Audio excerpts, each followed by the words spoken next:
Mark, on. I can tell you right now, Yep. just based on the composite, Michigan has one in-state commit in the 2021 class, and he's the number 4 player in state. Now they are battling for other guys, but yeah, I mean, they only have 2 players committed right now in the 2021 class, and the last commitment came in May. And I believe that was either the Michigan in-state kid they have or the quarterback J.J. McCarthy, who's a 5-star kid, a 5-star recruit. But it's been a while since they have gotten anybody. They've gotten 2020, some 2020 kids, I assume, more recently than the 2021 class. So they need to. And I've been writing about it this week, just the disparity between Ohio State recruiting and Michigan recruiting, and it is vast, and it is getting vaster or more vast, whichever English you prefer. There's Ohio State's current roster has 33 top 100 players. Michigan's current roster has 5, and this is based on the composite of all of the rankings. So it is getting wider and wider, and the like Ohio State, they're one of their second lowest ranked receiver is Chris Olave right now, which should tell you that their recruiting is ridiculous. And next year they've already got 2 top 100 kids and trying to get another out of Washington. So Jim Harbaugh is in trouble and has been in trouble. And the thing is, it's not getting any better, and recruiting continues to keep up the same steam it had at Ohio State, and it's definitely losing steam at Michigan as the Wolverines, they have some guys at the top, but the bottom, I mean, they've got as many position guys on their roster ranked outside of the top 1,000 as they do ranked inside the top 100. Folks, I will try to attempt to set the record straight. All right. The top 4 players in the state of Michigan, as high school players in the state of Michigan, are all undecided, but Ohio State is in play for several of them. Notre Dame as well, Michigan as well. I'm going by the 247 composite. The number 5 player in the state has committed to Michigan. Then you've got to go, I don't see another player committed to Michigan, and I don't see Michigan in the running for many of these kids, and I'm down into the 30s, and they shouldn't really want to have too many of those down in that range. So we've got 1 player committed to Michigan in the top 40 players in the state. Again, it's very early, but they're not even in the running, apparently, for many of them. What happens if Damon Payne goes to Ohio State, Rocco Spindler goes to Notre Dame, and Donovan Edwards goes to UGA?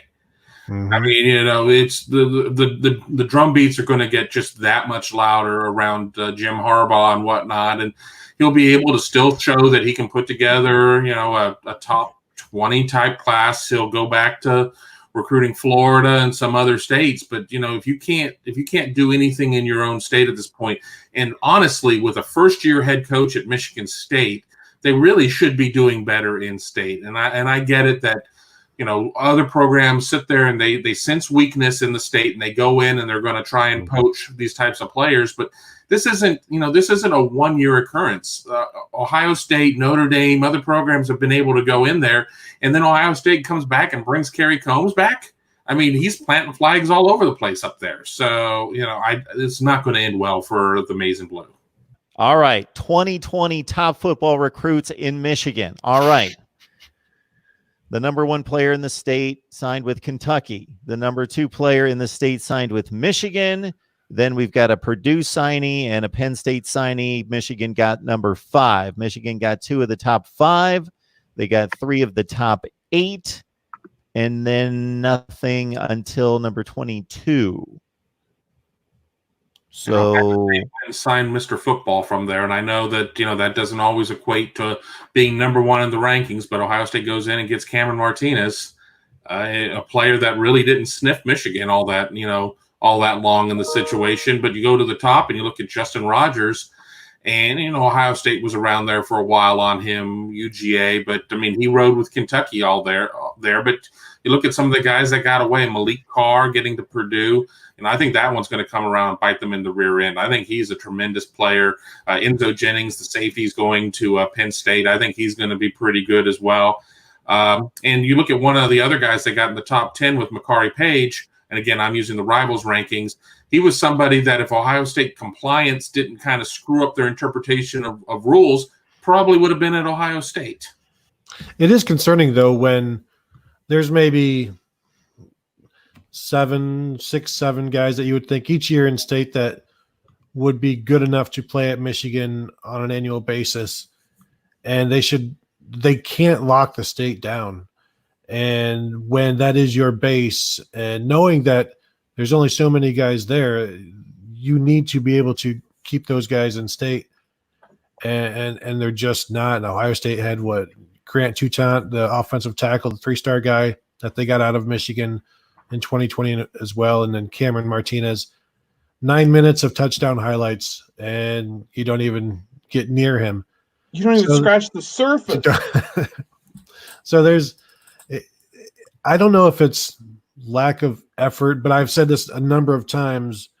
When you watch that Amazon Prime show from when they were embedded with Michigan, it is a sad and like it would almost be like they were the pre-quarantine, and there's just nothing going on there. It's they were just preparing. They're ahead of the curve, Tony. Yeah. Yes, they were definitely, they were preppers. What they were prepping for, not so much, but just a very lack of excitement, lack of enthusiasm, blasé, just a weird vibe there, just watching that entire show. And you can understand why that wouldn't allure recruits there. And as we know, each of us have had some interactions with Jim Harbaugh. He's a bit of an odd duck. Interesting. Yes, interesting. And sometimes you can interact with him. Other times you can't. Never had that issue with Ryan Day.